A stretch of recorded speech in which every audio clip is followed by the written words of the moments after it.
Whoa, you're back. Amir, who is she? Gunnar, Mistress of War. After any conflict, big or small, she would be first on the scene, sussing out the worthy spirits for a free trip to Valhalla. A gruesome task, but she took great pride in it. Any conflict. Impossible. It's true. She had help from her sisters, of course, but Gunnar was always first to arrive.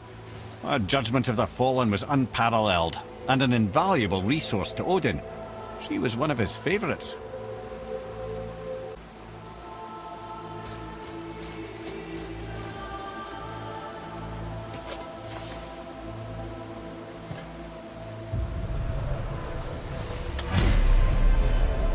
This is none other than Geirdriful, the Master of Arms in Valhalla, responsible for arming and training Odin's Einherjar. His what? His army come Ragnarok. The entire reason Valhalla exists, you see. The Einherjar wait in the Great Hall endlessly, feasting, drinking and fornicating themselves silly. Once Ragnarok begins, Odin calls them into service to fight on his behalf. Geirdriful had her hands full training that lot.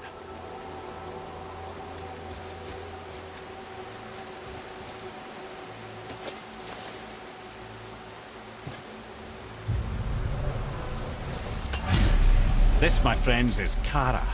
Now, valkyries are volatile by nature, but Kara, the lass is wild storm personified.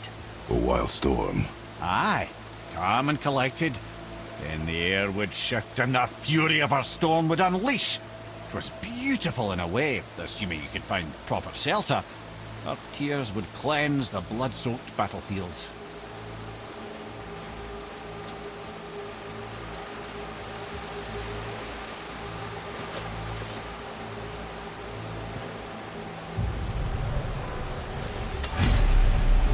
This is Rota, a chooser of the slain.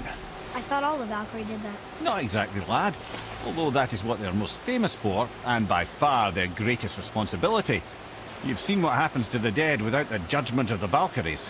Hellwalkers. That's right. Rota, Gunnar, Skuld. Without them to clean up the aftermath of battle, hell overflows with souls meant for Valhalla. A sorry state of affairs. Rota must be beside herself.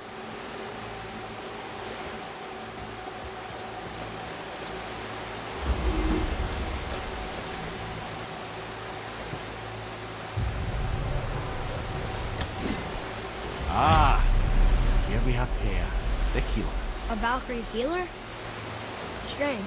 Air was strange, as a matter of fact. Very quiet, very calm. Where her sisters were violent rapids, Air was a gentle stream.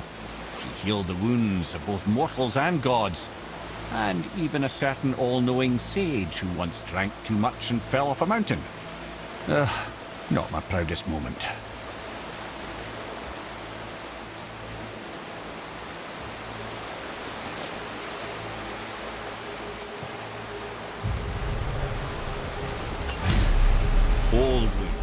Once the daughter of a powerful chieftain, she fell defending him during a Reaver attack. Olrun was escorted to Valhalla, where she chose to devote her afterlife to the pursuit of knowledge above all else. Quite unusual behaviour amongst the constant drinking and feasting of her fellow Valhallian denizens. How'd she end up a Valkyrie? Odin. He saw a kindred spirit in Olrun's single-minded pursuit of knowledge. He appointed her as the Valkyrie's resident historian.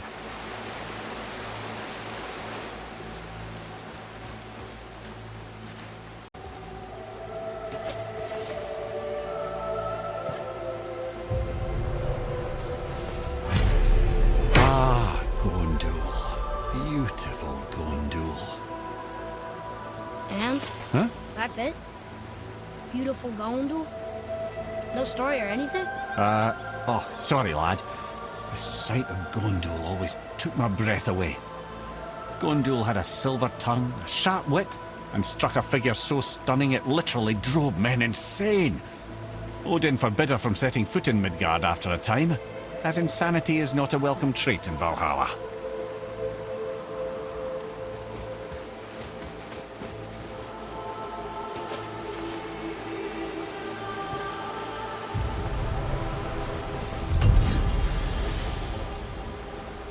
Well, well.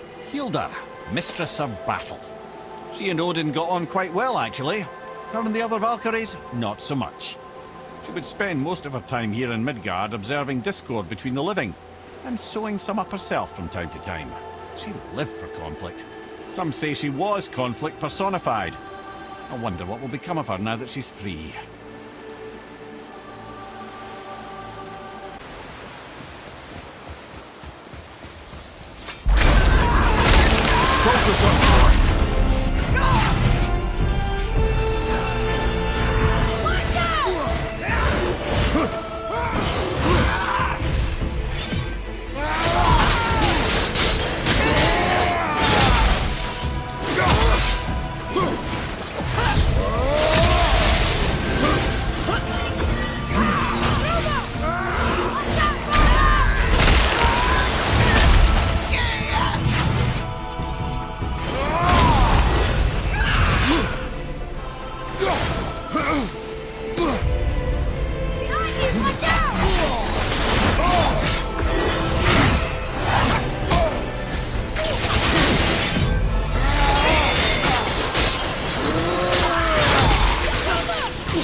You have saved the Valkyries.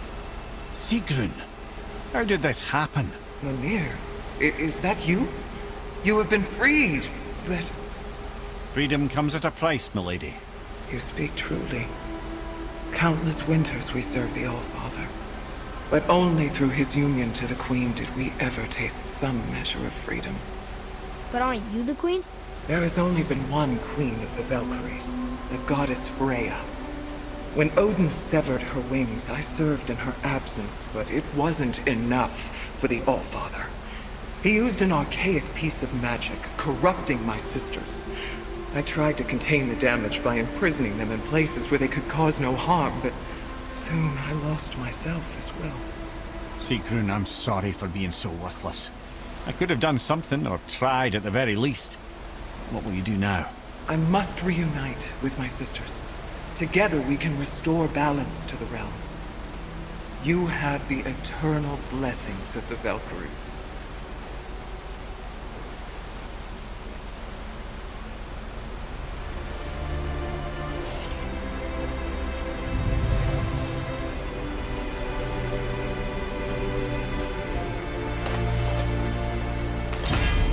Well, we did it, I suppose. You don't sound very happy about it. It's difficult to be happy about anything when you're a reanimated head. I'm grateful we were able to set the Valkyries free. But so much of this could have been avoided, if only... You said it yourself, Head. It does not matter anymore. The past is the past. Well, that's awfully cheerful coming from you. I am in a good mood. The dwarves will make use of this help. Your dad's a wee bit single-minded, isn't he, lad? Definitely.